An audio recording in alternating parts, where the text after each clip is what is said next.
Assalamualaikum warahmatullahi wabarakatuh. Perkenalkan, nama saya Misyati, saya dari kelas A2 Prodi Manajemen S1. Di sini saya akan memaparkan sedikit mengenai rasio keuangan. Jadi apa sih itu rasio keuangan? Nah, rasio keuangan itu merupakan rumus membandingkan dari satu akun ke akun lainnya untuk mendapatkan sebuah nilai, di mana nilai tersebut dapat menggambarkan suatu hal. Nah, yang selanjutnya itu ada 4 rasio keuangan. Jadi yang pertama itu ada rasio profitabilitas, yang kedua ada rasio likuiditas, yang ketiga solvabilitas, dan yang keempat itu ada rasio aktivitas. Jadi kuncinya untuk yang rasio profitabilitas, nah jadi kata kuncinya itu profit, laba. Jadi dia itu mengukur kemampuan perusahaan dalam memperoleh laba.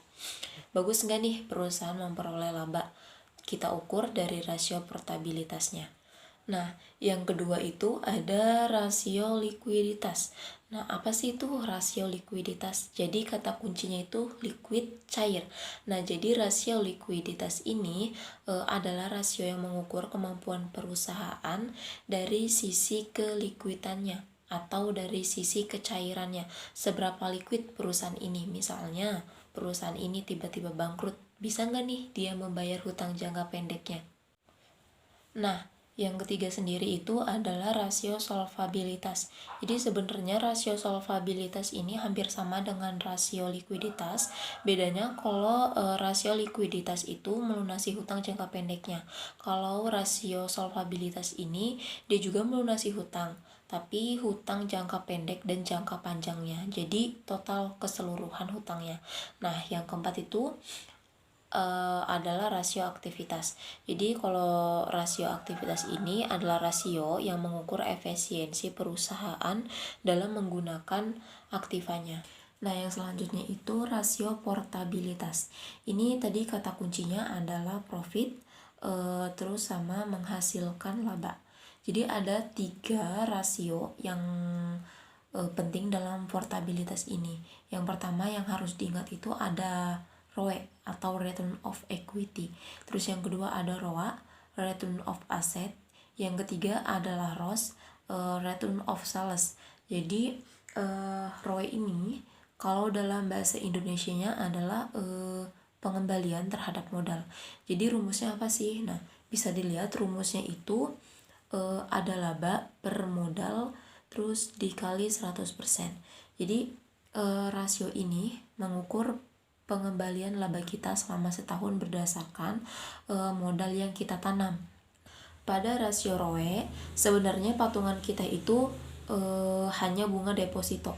Jadi ketika pengusaha itu di bawah depositonya 5% misalnya. Nah, pengusaha itu bisa dikatakan jelek. Kenapa? Karena dia sudah beroperasi tapi profitnya di bawah bunga deposito.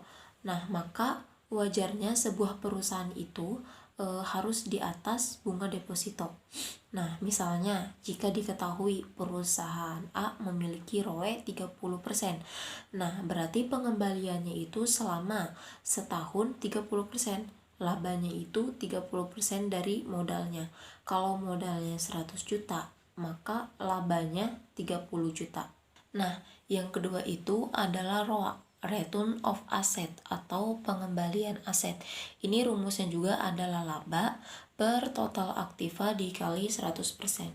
Nah, untuk ROA sebenarnya agak bervariasi. Kita tidak bisa membilang berapa persen itu bagus, berapa persen itu nggak bagus gitu. Karena ROA itu sangat melihat sektor usahanya. Itu paling utama. Jadi ketika kita hitung misalnya ROA-nya 10%, berarti pengembaliannya itu dari total asetnya. Tentu kita tidak bisa membandingkan ROA kontraktor dengan ROA restoran. Kalau misalnya restorannya nyewa, asetnya kecil, tentu ROA-nya itu akan tinggi. Tapi kalau kontraktor misalnya punya alat berat banyak, nah total asetnya besar banget, tentu ROA-nya akan kecil juga. Jadi presentasi ROA ini kita tidak bisa membandingkan hasil akhir dari angka langsung seperti ROE tadi. Nah, lalu bagaimana cara membandingkannya?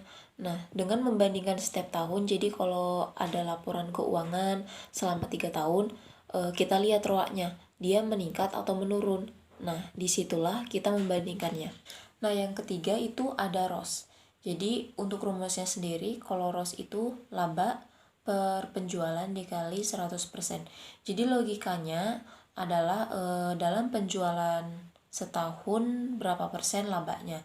Misalnya penjualannya 100 juta, ROS-nya 10%, maka labanya 10 juta. Bagaimana cara paling efektif mengkajinya? Nah, dengan membandingkan laporan keuangan setiap tahun, kita harus melihat naik atau turun, lalu kita mengkaji alasannya kenapa. Yang selanjutnya itu adalah rasio likuiditas. Sebenarnya rasio likuiditas ini ada banyak, tapi hanya ada 3 yang sangat populer. Yang pertama itu ada current ratio atau rasio lancar. Apa sih itu rasio lancar? Nah, jadi rasio lancar adalah rasio yang mengukur kemampuan perusahaan dalam melunasi hutang jangka pendek menggunakan aktiva lancarnya. Nah, rumusnya udah pasti itu aktiva lancar dibagi hutang lancar. Dalam rasio lancar, biasanya ini minimal 1 angkanya. Jadi logikanya, misalnya aktiva lancarnya 100.000, lalu hutang lancarnya 100.000 juga. Maka 100.000 dibagi 100.000 hasilnya adalah 1. Jadi kalau perusahaannya tutup aktiva lancar yang 100.000 itu dipakai untuk bayar hutang yang 100.000, maka perusahaan ini bisa dikatakan aman. Yang lebih bagusnya lagi, kalau aktiva lancarnya lebih besar dari hutang lancar. Misalnya aktiva lancarnya 500.000, hutang lancarnya itu 100.000. Dengan begitu, ketika perusahaan ini bangkrut, dia sanggup membayar hutang jangka pendeknya. Nah, yang selanjutnya itu ada quick ratio atau rasio cepat. Rumusnya aktiva lancar dikurangi persediaan dibagi hutang lancar. Nah, ini sih nanti nilainya lebih kecil daripada current ratio karena dia ada dikurangi persediaan. Nah, yang selanjutnya itu yang ketiga ada cash ratio atau rasio kas. Ini lebih kecil lagi rasionya karena dia itu mengandalkan kas atau utang lancar. Jadi di mana utang lancar itu bisa langsung dibayar dari kasnya. Jadi kalau misalnya kas rasionya 10 juta, hutang lancarnya 1 juta, ini sih biasanya pertanda udah banyak yang nganggur. Tapi pada umumnya kita itu menggunakan current ratio yang paling populer. Yang selanjutnya kita masuk ke rasio solvabilitas.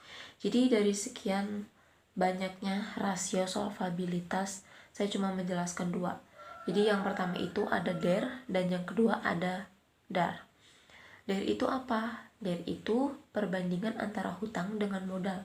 Kalau DAR, hutang dengan total aset dikali 100%.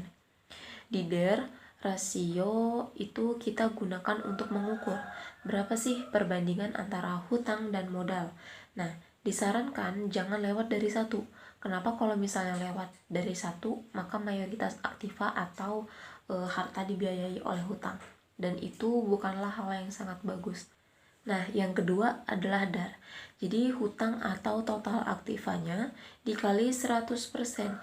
Jadi dari total keseluruhan harta kita berapa persen sih hutang itu? Nah, kalau misalnya 80%, berarti harta kita itu udah 80% biaya hutang. Dan ini udah gawat, berarti modal kita ya tinggal 20% gitu. Jadi dari ini semakin kecil semakin bagus, semakin besar semakin gak bagus. Patokannya itu cuma 50%. Jadi dari lebih dari 50%, maka bisa dinyatakan bahwa sebagian besar harta dibiayai oleh hutang. Oke, kita masuk ke rasio aktivitas. Sebenarnya rasio aktivitas ini ada banyak. Ada perputaran persediaan, ada perputaran kas, ada perputaran piutang juga, dan ada juga perputaran total aktiva. Nah, yang biasa dipakai itu adalah perputaran total aktiva. Nah, jadi apa sih tuh perputaran total aktiva?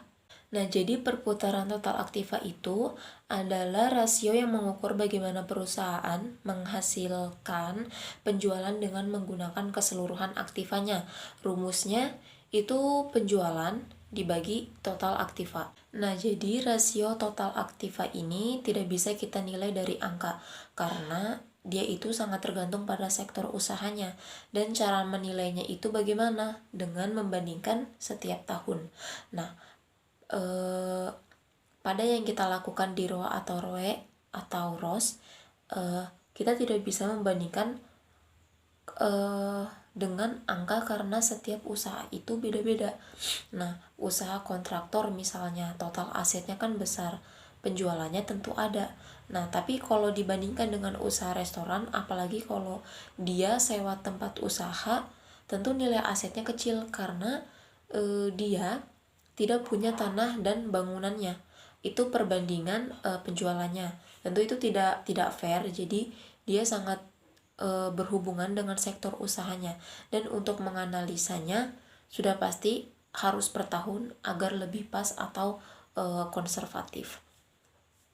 Nah, jadi itu dia penjelasan mengenai rasio keuangan.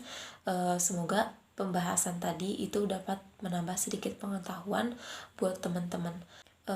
Saya mohon maaf apabila ada salah kata ataupun salah pengetikan dari PPT-nya tadi. Nah, saya akhiri, wabillahi taufik wal hidayah. Wassalamualaikum warahmatullahi wabarakatuh.